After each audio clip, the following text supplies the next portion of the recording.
अरे उमरियों के लिए के तरह कहली के तरह का के हेलो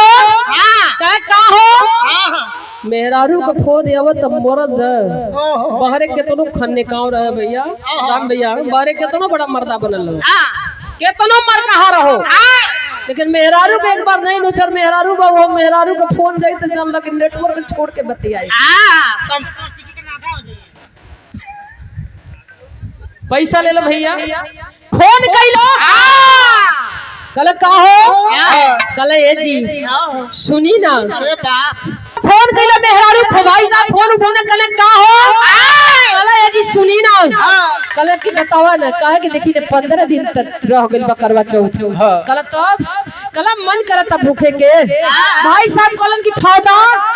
कल फायदा ना जानत हवा हम पैती का धीरे धीरे फायदा करी कल फायदा ना जानत हवा ई बात हमरा के पता अब चलल है कि अगर एकरा के हम भूखो उम्र अगर तुहार 50 साल रही तो ये हमार राजा उमरिया 10 साल हचाक दे धके घटे बदे भूख दिए नहीं जानते हो तो फोन कैला कलन तब अच्छा तो भाई के मरल चाहला केहू ना मरल चाहला जबकि मरना तय है लेकिन मरने के लिए कोई तैयार नहीं है मानने के लिए नहीं तैयार कि हम हो मरब भाइयों साहब सीना फुला के गलत किताब तेरी कौना बात के हो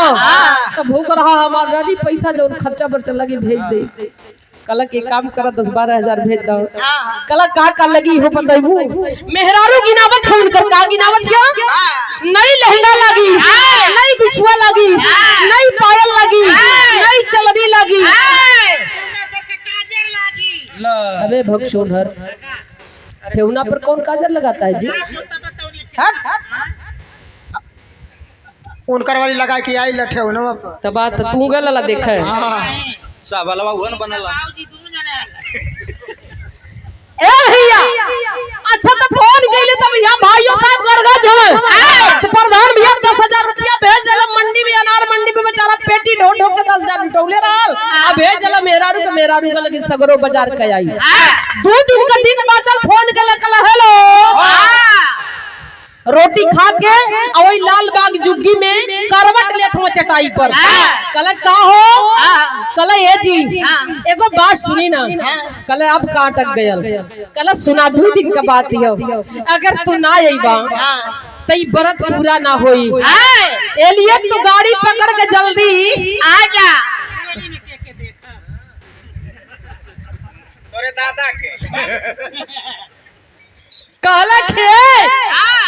बड़ा बुरे फसौली तू कहला कि ना आई बात ई उमरिया कैसे बढ़ी अच्छा तो यो पड़े चक्कर में पड़ना कल अब का करी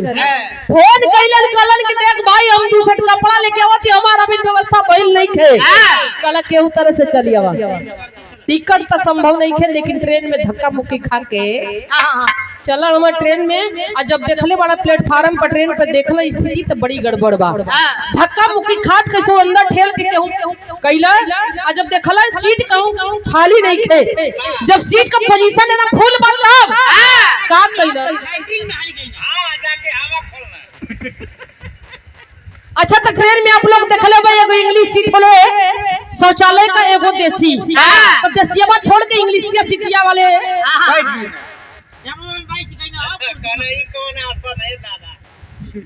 गेट खोल के घुस गईला सिटकिरी चला देलक बिहार होई तब खुले चाहे जकरे मन ते आवे इमरजेंसी वाला कोई फर्क नहीं पड़ने वाला फोन कैला यहाँ पहुंचला आजमगढ़ जब आजमगढ़ पहुंचला तो केहू तरह से घरे पहुंचला दिमाग में ई बात घूरत है कि मेहरारू के चलते देखा का देखे के पड़ता घरे पहुंचला नहा धो के 2 रोटी खैला लेकिन दिमाग में से उतरत ना कि ट्रेन में बैठ के एली का पोजीशन मेहरारू तो अछन बिछन भइल बा भूखल बा यहाँ पोजीशन ठीक हो यहाँ जब पूजा पाठ का तैयारी होती भूखल बा अच्छा भूखल एक काम कैला नहा धो के टेंट पेंट लगा के पहिर के पूरा गमकौआ परफ्यूम मार के तैयार भइल त आइल कल हमार राजा छला ना चला तोर उमरिया बढ़ा दे यही तरह बाह पकड़ ले यही तरह लेके गई कल कहाँ चला थी रे लेके कला ऊंचाई पे का ऊंचाई पे ना जाए तो उम्र कैसे बढ़ी। तब बने ऊपर जाई बहाच दे। दुई कोठरी का लिंटर ढारल पीछे से बांस का सीढ़ी लगावले के तरह से ठेल ठाल के ऊपर चढ़ल बड़ा दोनों प्राणी ऊपर चढ़ले का ऊपर चढ़ब तो जल्दी से चंद्रमा भगवान लौकी है। अच्छा ते नल उनके एगो खास बात होले पूजा के कर होले पति की उम्र बढ़ाया जाता है ये हमें बताया गया। पति के लंबी आयु की कामना करते हैं हम उस दिन व्रत करके हमारी माँ बहने और उस दिन उसके बाद वहाँ पूजा पहले भाई का होती है ऐसे देख के चलनी में दिया धो के लेके पति के अपने यहाँ साइड में खड़ा करके लेके पहले कहीं तू साइड हटा चलनिया में दिया धक ले अब यहाँ लाइन पे आई लिया बा। लाइन पे हो हाँ अब ताकत है उनके ना लेके यहाँ चला कहानी पति देवता के भाई साहब के साइड हटा के पहले चंद्रमा भगवान के वही दिया में झकी है लोग दिया में झकी। अच्छा तो हमरे ही समझ में ना आवेला प्रधान भैया तनी भाभी से पूछिया अगर करत हो कहा यह समझ में ना आवेला। यहाँ पति की उम्र लंबी बढ़ाई जाती है पति की पूजा की जाती है लेकिन उस दिन मेरी माँ बहने पहले पति के पहले उस दिया में उस चलनी में रख करके दिया में दीपक में ऐसे देखती है पहले चंद्रमा भगवान को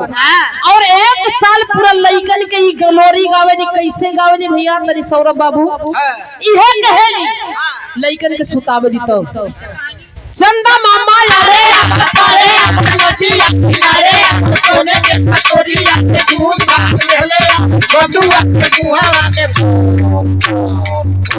जाए तो बाबू पटाए ले समय हारमोनियम ना बजाओ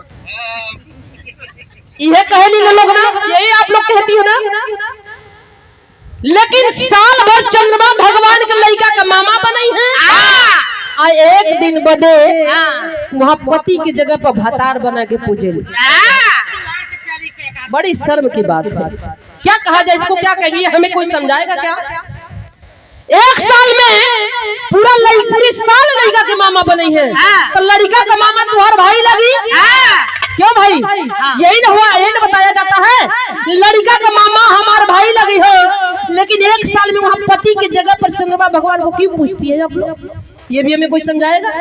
ये हमें बताया गया। अच्छा चलनिया में मुँह दे के फिर अपने राजा जी के वहाँ सामने खड़ा करा के लेवल में लेके आवत लेके अली अपने सैया जी के चेहरा पे तर ले देखत यही ए तनी और घुसका तनी से और घुसका तनी की और घुसक जा ये घुसकत हुआ वो घुसकावत है घुसकावे के चक्कर में दोनों पति पत्नी भाइयों साहब सीना फुला गरगज बलबल आज सारे के 8-10 साल उम्र बढ़ जाई मरले का कोनो डर ना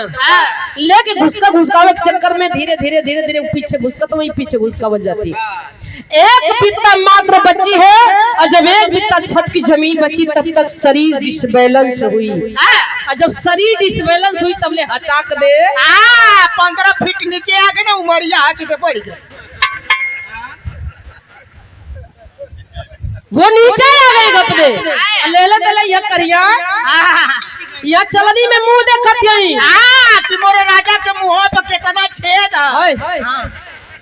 आओ छेद देखे बदे 15,000 खर्चा कैले है। हां सब चलनिया में कैसन लग ये भी सही है थाली में भी देख सकते हैं और किसी तरह से देख सकते लेकिन चलनिया में देखा था तो छेदवा में जितना उजाला दिखाई उतना लौकी ये नहु का कहना हम सही कम पढ़ल लिखल में लेकिन बतिया सटीक बता बोले अरे काहे ना होकर मेरे रोज अगली सरिया खांची में मुंह देखला खांची में बड़े बड़े लोग देखा भाई तो लोग अपनी मेहरारू के बात हिसाब किताब तो लोग छोड़वा दा ये तो बात बिगड़ जाई। अच्छा घुसकावे के चक्कर में ही गिर गई ने जब गिरला तो करिया ले हचाक दे बैठ गई जब करिया बैठ गई तले करवा माई चलनी पड़ रहा है। अच्छा मेरी माँ बहने ये मुझे आप समझाएंगे आप समझेंगी कितने हमारे पढ़े लिखे भाई बैठे हैं पढ़े लिखे भाई कभी ये नहीं पूछते हैं अपनी अपनी बीवियों से कि ये सत्य का है और नहीं तो ये सत्य जानने के बाद बताने का भी प्रयास नहीं करते हैं। पढ़े लिखे भाई कभी कभी गोबर पूजने पर मजबूर हो जाते हैं लेकिन ये बात आपको समझना होगा। अगर हमारी माँ बहनें घर की नहीं समझ पा रही तो आपको समझाना आपका फर्ज है कि ये सत्य कहाँ से है, हमें जीवन कहाँ से मिला है। करवा माई भाग गई, वहाँ गिरनी करिया टूट गई। मैं ये जानना चाहती हूँ और मैं ये जानती भी हूँ, यही मानती भी हूँ जो आपके लिए मैं परेशान हूँ। अगर मैं प्रयास कर रही हूँ, अगर मैं बार बार आपको चाह रही हूँ तो आपका यही फर्ज बनता है कि हमें सही सलामत आप भी मिले। यह करिया तो टूट गई लेकिन भगली तो आए मेरी माताएं बहने जरा गौर करिएगा। अगर ये बात सत्य है, ये बात सत्य होती तो देश के अडानी अंबानी सबसे अमीर आदमी है। इन लोगों ने 10 बियाह करता 10 मेहरारू हर साल करवा चौथ मरती आये कबो जिंदगी में मरबा न करता। अरे हाँ 2-4 अमानो कह एक ठनी बहता न है रखा तब 2-4 थे। अरे उमरिया बढ़ावे खातिर आधा गोड़ कब्रस्ताने में लटकल बा। हाथ गोड़ सरई पेटवा न दोला।